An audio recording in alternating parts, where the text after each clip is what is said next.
I think an idea just starts out as something unavoidable. And then it's just slowly pulled into focus through research and development and trial and error.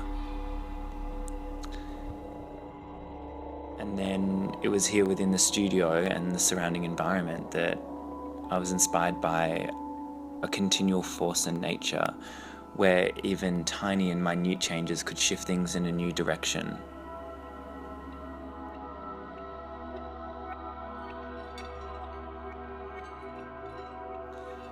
In the end, the work was reduced to its most basic of elements, which was a single pearl on a ceramic plate being rocked back and forth.